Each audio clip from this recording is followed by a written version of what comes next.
Hello students, today we will listen Hindi translation of novel To Sir with Love written by with love. इस novel को लिखा था AR. Brathwaite ने।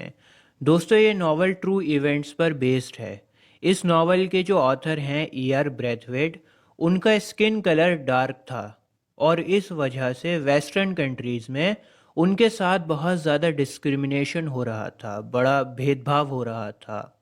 क्योंकि आपको पता है वेस्टर्न कंट्रीज़ में डार्क स्किन कलर को अच्छा नहीं माना जाता। जिनका रंग काला होता है उन्हें आउटसाइडर कंसिडर किया जाता है। ऐसा माना जाता है कि काले रंग के लोग अमेरिकन्स नहीं हैं, ये लोग अफ्रीकन्स हैं, आउटसाइडर्स हैं, बाहर से आए हैं। तो ए.आर. ब्रैथवेट का रंग काला था, इस वजह से उनके साथ डिस्क्रिमिनेशन होता था। हालांकि ए.आर. ब्रैथवेट इंजीनियर थे, लेकिन उन्हें कोई भी जॉब नहीं मिल रही थी उनके रंग की वजह से। फाइनली उन्होंने सरवाइव करने के लिए एक टीचर की जॉब करी। अब आपको कोई काम नहीं मिलेगा तो कुछ ना कुछ तो आपको करना पड़ेगा ना। तो इन्होंने भी सरवाइव करने के लिए एक टीचर की जॉब करी थी। लेकिन जिस स्कूल में वो गए थे पढ़ाने के लिए, वहाँ के बच्चे बहुत बहुत ज़्यादा शैतान थे। ये बच्चे वो थे जिन्हें बाकी स्कूल्स ने एडमिशन देने से मना कर दिया था। दूसरे स्कूल ने इन बच्चों को बाहर निकाल दिया था इनके बिहेवियर की वजह से। तो जब ए.आर. ब्रैथवेट बच्चों को पढ़ाने के लिए जाते हैं तो बच्चे इतना शोर मचाते हैं, इतनी शरारतें करते हैं, बहुत परेशान करते हैं ए.आर. ब्रैथवेट को। लेकिन ए.आर. ब्रैथवेट कैसे बच्चों का दिल जीतते हैं, कैसे रिस्पेक्ट को अर्न करते हैं, ये हमें इस नावल में पता लगेगा। तो चलिए दोस्तों, आज की कहानी को शुरू करते हैं और जानते हैं कि ए.आर. ब्रैथवेट ने कैसे बच्चों का दिल को जीता। ये कहानी है रिकी ब्रैथवेट की, जो कि एक इंजीनियर है और ऑयल रिफाइनर डिपार्टमेंट में जॉब कर चुके हैं। ऑयल रिफाइनर डिपार्टमेंट जो था इनका, जहाँ पर ये जॉब करते थे, वो जगह थी अरूबा। अरूबा दोस्तों एक आइलैंड का नाम है जो कि नीदरलैंड्स में आता है, यूरोप में ही आता है ये। तो अरूबा में जॉब करने के बाद रिकी ब्रैथवेट ब्रिटेन में आते हैं और RAF में जॉब करते हैं। RAF की फुल फॉर्म है रॉयल एयर फोर्स। और वो दौर था वर्ल्ड वॉर का। आप सबको पता है कि वर्ल्ड वॉर में पूरी दुनिया लड़ाई में बिजी थी, और जब लड़ाई हो रही थी तो फिर सैनिकों की बहुत ज़्यादा ज़रूरत थी और काफ़ी ज़्यादा स्टाफ की रिक्वायरमेंट थी। लेकिन जब 1945 में वर्ल्ड वॉर ख़त्म हो गया, लड़ाइयाँ ख़त्म हो गईं, तो फिर सैनिकों की ज़रूरत भी कम हो गई और बहुत सारे सैनिक, बहुत सारा स्टाफ अनएम्प्लॉयड हो गया, क्योंकि अब उनकी कोई ज़रूरत ही नहीं थी, तो उन्हें नौकरी से निकाल दिया।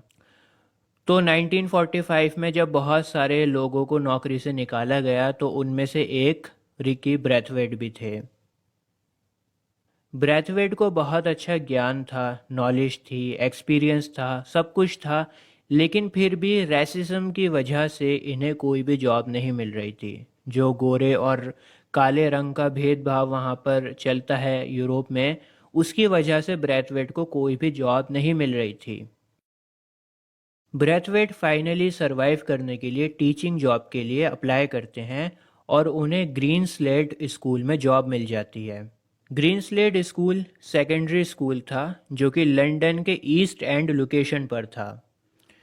तो ब्रैथवेट स्कूल में पढ़ाना शुरू कर देते हैं, लेकिन ब्रैथवेट का बच्चे बड़ा मजाक उड़ाते हैं और उनकी खूब इंसल्ट करते हैं। बच्चों को लगता था कि ब्रैथवेट घमंडी हैं और वो एक आउटसाइडर हैं।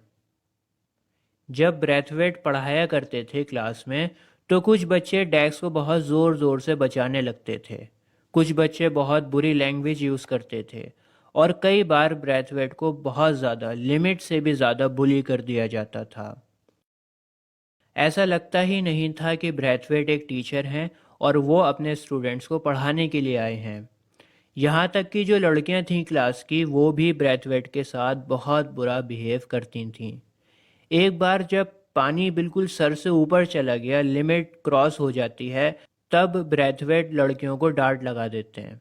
लेकिन ब्रैथवेट को एक बात तो पता थी कि बच्चों को डांटने से, पनिशमेंट देने से बात नहीं बनने वाली।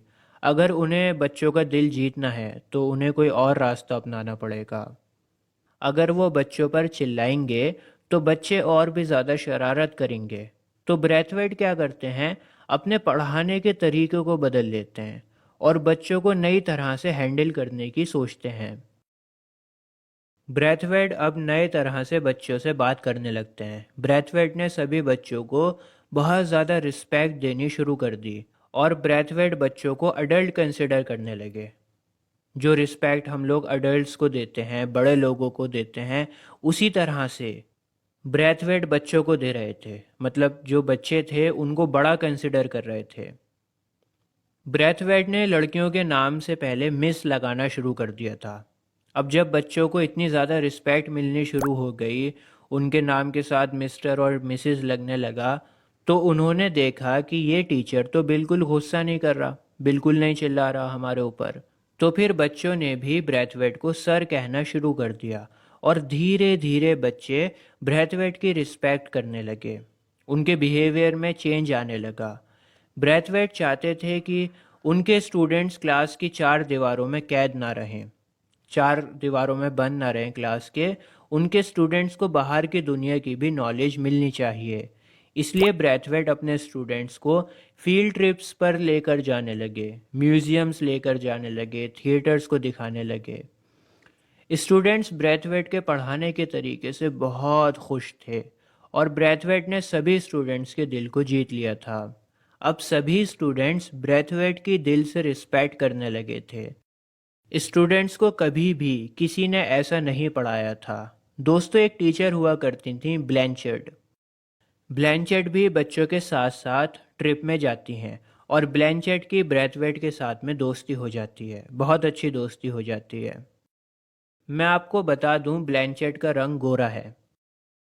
हालांकि हमारा ऐसा मानना है कि रंग से कोई फ़र्क नहीं पड़ता, लेकिन कहानी में ऐसा लिखा हुआ है, कहानी में मेंशन्ड है कि ब्लैंचर्ड का रंग गोरा है, इसलिए मैं आपको बता रहा हूँ। बाकी हम इस बुलशिट के ऊपर यकीन नहीं करते।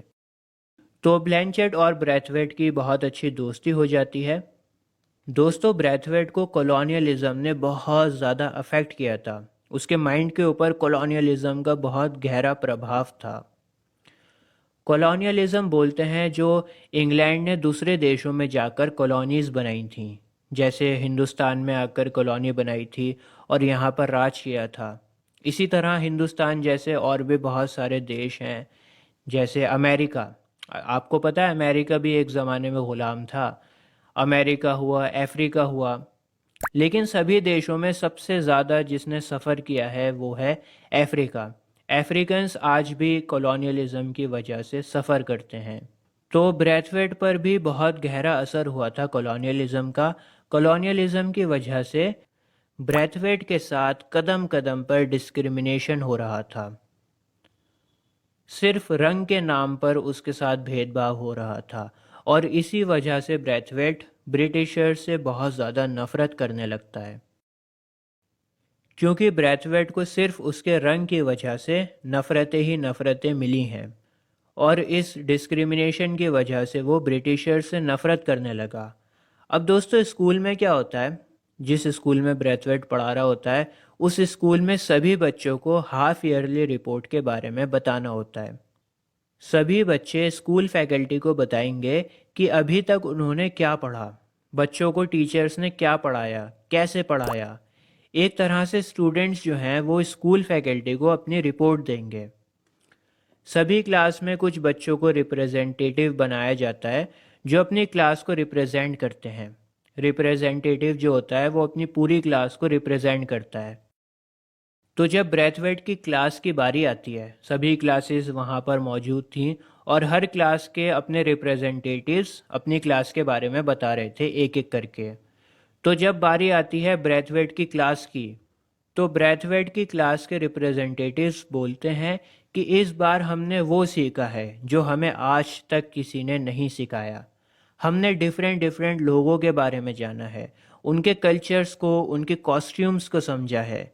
इसी तरह बाकी सभी क्लासेस के रिप्रेजेंटेटिव्स भी अपनी अपनी क्लास के बारे में बताते हैं। दोस्तों कुछ टीचर्स के पैनल को भी चूज़ किया गया था वहाँ पर, ताकि वो स्टूडेंट्स की क्वेरीज को सॉल्व कर सकें। स्टूडेंट अगर कोई सवाल करता है तो उस सवाल का वो जवाब दे सकें। 3 टीचर्स को चूज़ किया गया था। तो मैं आपको बता दूं, सबसे पहले शुरुआत होती है छोटी क्लास से। सबसे छोटी क्लास से शुरुआत होती है और फिर एक एक करके बड़ी क्लास के नंबर आते हैं। जैसे पहले फर्स्ट क्लास का नंबर आएगा, फिर सेकंड का, फिर थर्ड का, फिर फोर्थ का, ऐसे आएगा। और ब्रैथवेट जो है सीनियर सेकेंडरी को पढ़ाते हैं, 12th क्लास को पढ़ाते हैं, तो ब्रैथवेट की क्लास का नंबर सबसे लास्ट में आता है, क्योंकि उनकी क्लास सबसे ज़्यादा बड़ी है। दोस्तों ब्रैथवेट की क्लास के जो कोई भी रिप्रेजेंटेटिव्स थे, उन सभी के नाम आपकी स्क्रीन पर हैं और इनके नाम के आगे लिखा हुआ है कि इन बच्चों ने कौन कौन से सब्जेक्ट्स पर बात करी है। तो आप चाहें तो नोट कर सकते हैं। दोस्तों ब्रैथवेट की क्लास में एक स्टूडेंट होता है डैनम। डैनम को फिज़िकल एक्टिविटीज़ में बहुत ज़्यादा इंटरेस्ट है। तो डैनम टीचर्स को सजेशन देता है कि क्लास में पीटी और गेम्स का भी एक सब्जेक्ट होना चाहिए।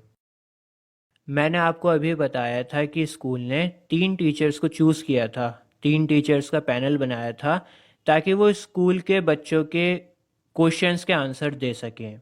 तो उन 3 टीचर्स का नाम है Mr Western, Mrs Dale Evans और मिस फिलिप्स। तो जब डैनम टीचर से बोलता है कि क्लास में पीटी और गेम्स का भी सब्जेक्ट होना चाहिए, तो मिस्टर वेस्टर्न साफ मना कर देते हैं। उनका मानना है कि पीटी और गेम्स को इंक्लूड करना नेसेसरी नहीं है।